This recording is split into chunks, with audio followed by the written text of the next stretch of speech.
अस्सलाम वालेकुम रहमतुल्लाह। मैं हूं शम्स तबरेज़ कासमी और मेरे साथ है all India United democratic front के एमएलए अशरफुल हसन।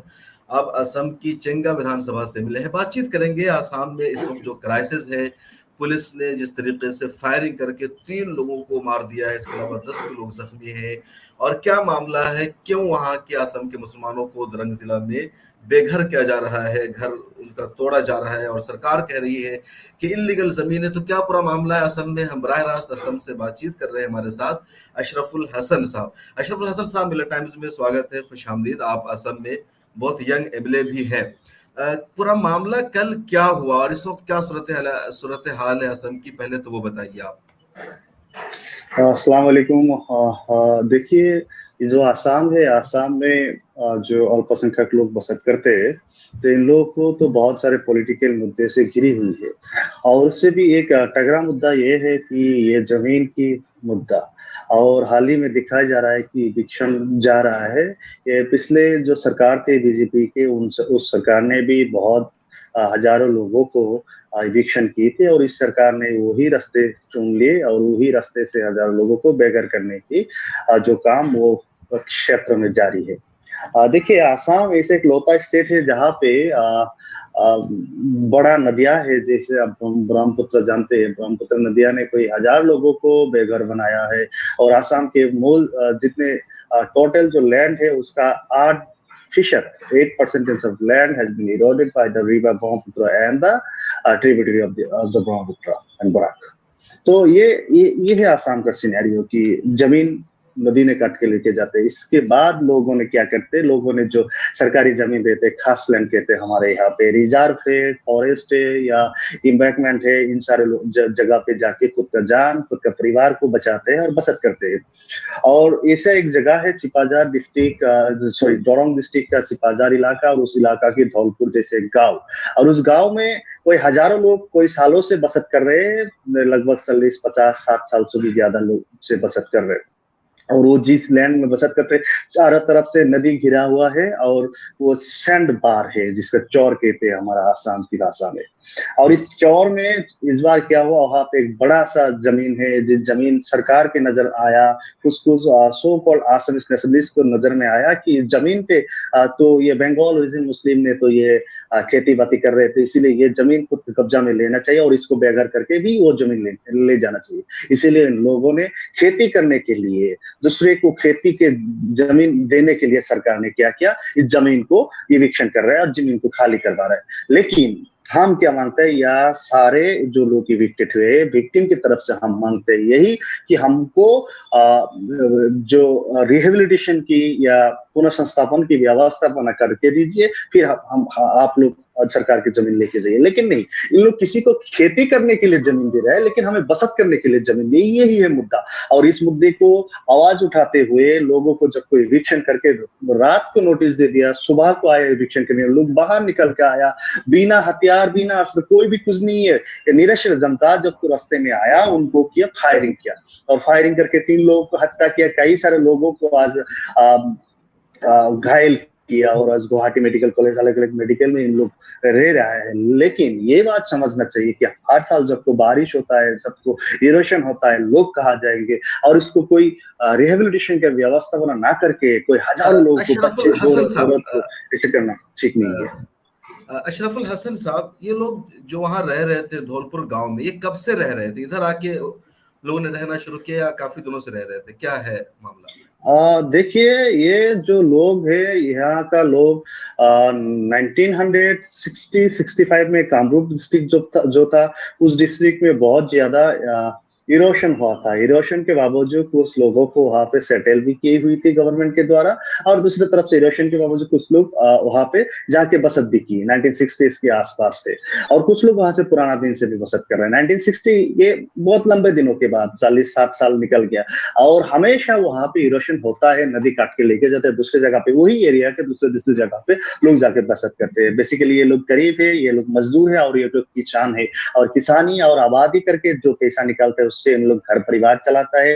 वो बेसिक जितने नीड से बेसिक एंटाइटलमेंट जितना है उनसे भी वंचित है। वो बहुत दूरी में रहता है, बहुत ही गरीबी सीमा की बहुत ही नीचे भी बचत करके भी फिर भी वो जमीन में जो भी खेती बाती करके जमीन पैसा निकलते थे उसके भी ऊपर नजर डाला सरकार ने। सरकार मुझे लगता है कि एक कौम एक जाति के ऊपर अगर उनका उनका घृणा का भाव रहेंगे तो उनका नफरत के भाव रहेंगे तो ऐसे कर सकते। पुलिस काल जो घटना हुई है उस घटने में पुलिस जिस तरह से वहां पे उनका एटीट्यूड दिखाया, उन लोगों ने जिस तरह से बात और बदतमीजी सी बात की, उन लोगों को मिनिमम रेस्पेक्ट और कोर्टेसी तक नहीं दी। ये बात हमें लगता है कि पुलिस को हिमंत बिस्वा शर्मा जी जो हमारा आसाम के सीएम है इन्होंने कुछ ज्यादा ही एम्पावर कर दिया तो नहीं, कुछ ज्यादा ही पावर तो नहीं डाल दिया जिसके लिए पुलिस ऐसे कर पा रहा है। वो तो तारीफ कर रहे पुलिस की, उन्होंने तो पुलिस को ऑर्डर दिया है, पुलिस की बहादुरी को तारीफ कर रहे हैं कि एक ही साथ में एक ही फुर्सत में पुलिस ने उसको खाली करा लिया। अशरफ साहब ये जानना चाहेंगे कि इन लोगों को जो खाली कराएगा, पुलिस ने पहले मकान तोड़ा, फायरिंग तो कल हुई है, तो जब 800 लोगों के घरों को पुलिस ने तोड़ा, 2 मस्जिदें भी तोड़ी गई, तो पहले से कोई नोटिस पुलिस ने दी थी कि हम आपको तोड़ेंगे, आप दूसरी जगह जाकर आबाद हो जाए, या अचानक आकर के पुलिस ने तोड़फोड़ किया? देखिए एक इंटरेस्टिंग बात आपने मुद्दा आपको उठाया। इन लोगों ने नोटिस इश्यू करते हैं 10 दिन पहले, लेकिन नोटिस आके सर्व करते हैं अगर काल इविक्शन करना है तो आज रात को सर्व करेगा, इस तरह से इन लोगों ने साफ की और ये उनका नेग्लिजेंसी है। और दूसरे जगह हम क्या चाहते हैं, हम चाहते हैं, ये पूरा लोग चाहते हैं, पूरा विक्टिम चाहते हैं कि पुनर्वासन की व्यवस्था ना करके कोई भी इविक्शन ना हो, लेकिन सरकार पुनर्वासन की कोई व्यवस्था नहीं कर रहा है। सरकार दिखाता है इस तरफ जाओ उस तरफ जाओ, कोई ऐसे कोई ये नहीं कि ये तुम्हें ये प्लॉट हमको दे दिया, आप यहाँ पे बसत करो, ये जमीन तुम खाली कर दो, लेकिन ऐसे नहीं होता है, ऐसे नहीं हुआ। और इनको पूरा ये है कि इनको ऊपर कोई रेस्पॉन्सिबिलिटी नहीं है। इससे ये हिंदुस्तान के लोग होने के नाते, आसाम के लोग होने के नाते, आसाम के बोनाफाइड सिटीजन या जेन्युइन इंडियन होने के नाते इतना तो हक बनता है कि हमें एक छोटा सा प्लॉट दे दो, हम अपना जिंदगी बचाए, हमारा बच्चा को बचाए। लेकिन ऐसा नहीं, यहाँ पे मानवता पूरा पूरा तोड़ गया। मानवता की कोई भाषा यहाँ पे समझते नहीं, कोई मानवता है ही नहीं। सरकार को हम गुजारिश करते हैं कि हमें आप लोगों को थोड़ा सा भी अक्ल होना चाहिए कि यहाँ पे बूढ़ा लोग भी है, यहाँ पे बच्चा लोग भी है, स्कूल जाने वाला बच्चा भी है, यहाँ पे इन्फेंट है, तो इन लोगों को लिए थोड़ा सा भी सोचना चाहिए था। अगर ह्यूमैनिटी जिंदा रहते तो ऐसे हो नहीं सकते। अच्छा अशरफुल हसन साहब, इन लोगों के पास डॉक्यूमेंट्स है, अपने सरकारी कागजात है, वोटर आईडी कार्ड, आधार कार्ड, पैन कार्ड बना हुआ है जो लोग वहां रह रहे हैं? देखिए ये तो बेसिक डॉक्यूमेंट्स है, उससे भी ज्यादा और कुछ चाहिए तो इन लोगों के पास है। हर लोगों के नाम एनआरसी में है। इन लोग 2 दिन बाद बोल पाएंगे, 2 दिन बाद एनआरसी में भी बोलेंगे सब कि लोगों का ये नाम है? हाँ बिल्कुल है, बिल्कुल है। देखिए यहाँ पे 1983 में एक बड़ा सा मैसाकार भी हुआ था, कई सारे लोगों को भी यहाँ पे कातिल की थी वो जो आसाम मूवमेंट था उसके द्वारा। लेकिन इन लोगों ने खुद का जमीन नहीं छोड़े, क्योंकि इस जमीन से उन लोगों का, इस जमीन से अलावा और कोई यहाँ पे जमीन नहीं है, देश से अलावा और कहीं देश नहीं है, इसलिए ये जमीन इन लोग नहीं छोड़ सकते, इस जगह को इन लोग नहीं छोड़ सकते। इस जमीन को इतने मोहब्बत और प्यार करते, यहाँ पे हमारा खून और पसीना दोनों ही मिला हुआ है, लेकिन हमारा ही जमीन से हमें आज हटा दे जा रहे हैं, लेकिन हमें कोई पूछ नहीं रहा है, हमें कोई मोहब्बत और एहसान भी नहीं दिखा रहा है। अशरफुल हसन साहब, अभी जो तकरीबन 800 लोग हैं जिनके घरों को तोड़ा गया, तो ये लोग अभी कहाँ हैं, किस हाल में है? इन लोगों को एक वहां पे भी और एक छोटा नदिया है, उस नदिया के उस पार एक लो लैंड है। वो लो लैंड में बोल दिया कि आप वहां पे चला जाओ, नदी की इस तरफ मत आओ। वो लो लैंड में बहुत ही छोटा सा जगह है जहाँ पे ये पूरा गांव 4,500 बीघा में रहते थे। अभी उनको 1,000 बीघा की जगह है, लो लैंड है, ज्यादातर जगह पे पानी भी है और वहां पे घर बसत करने की इतना सही जगह नहीं है। फिर भी उन लोग उस तरफ से थोड़ा सा छोटा सा ये टेंट वगैरह बना के रह रहा है। वहाँ पे इस मौसम है, यहाँ पे बहुत बारिश भी हो रहा है, यहाँ पे हवा तूफान भी होता है और दिन में बहुत ज्यादा धूप भी होता है। इस मौसम में इन लोगों ने बहुत ही दुख और मुसीबत के साथ गुजर रहे हैं। और जो बेसिक सारे नीड्स है, जैसे आपको मान लीजिए कि पीने के पानी हो या खाना हो या कुछ हो, या कुछ इंतजाम नहीं है। सिविल सोसाइटी जो चीज जो बात उठाना था, अलग अलग इस पे भी नहीं हो रहा है, क्योंकि दिखा जा रहा है कि आसाम में एक ऐसे समुदाय है जो इस बेंगल ओरिजिन मुस्लिम है, इसके ऊपर लोगों को ज्यादा दया या मोहब्बत है नहीं शायद। लेकिन बीजेपी की रीजन आसाम में जब तक चालू है, जब तक जा रहा है, आसाम में ऐसे एक एनवायरनमेंट बना के रखा है, एलियनेशन जिसको कहते हैं, जिसकी क्रिएशन ऑफ अदरनेस कहते हैं, वो हमें बना देंगे।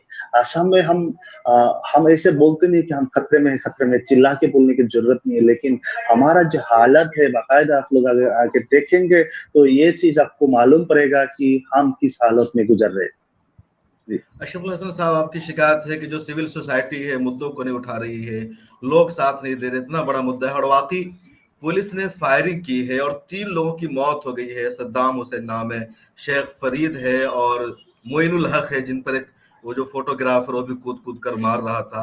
ये शर्मनाक तस्वीर है आसाम की, वीडियो पूरी दुनिया देख रही है, लेकिन अभी तक वजीर आजम की तरफ से कोई कंडोलेंस नहीं आया है, कोई मजम्मती बयान नहीं है चीफ मिनिस्टर की तरफ से। सिर्फ डीजीपी आसाम के गए हैं और उन्होंने कहा है कि हम गिरफ्तार कर रहे हैं, पुलिस के खिलाफ भी एक्शन की कोई बातचीत नहीं हुई है। अशरफुल हसन साहब, आपकी party all India United democratic front, आपके कौमी सदर मौलाना बदरुद्दीन अजमल इस पूरे मामले में क्या कर रहे हैं, कितना लोगों को सपोर्ट कर रहे हैं, किसके साथ खड़े हैं? देखिए, हमारा पार्टी का जो स्टैंड है वो प्रो पीपल है और विक्टिम के पक्ष में है। हम इससे पहले से आवाज उठा के आए ही इन लोगों के पक्ष में। हमारा जो लेजिस्लेटिव पार्टी है, हमारा पार्टी ने जितने एमएलए वगैरह है, इन लोगों ने सीएम को भी मुलाकात की थी। ये पहले वेब का जो इविक्शन था उससे पहले और बाद में भी हम लगातार उनके साथ चर्चा जारी रहे। और हमारा बात ये था कि एटलीस्ट 6 बीघा करके जमीन एक एक परिवार को दे देना चाहिए, लेकिन सरकार हमारा बात रखा नहीं। इसके अलावा भी पहले जब को 2 दिन 3 दिन पहले इविक्शन हुई थी, हम क्षेत्र में गई है और हम वहाँ का जो डिस्ट्रिक्ट डिप्टी कलेक्टर है उन लोगों से भी बात की है, सुपरिटेंडेंट पुलिस से भी बात की है और अलग अलग स्टेक होल्डर से भी हम बात की है।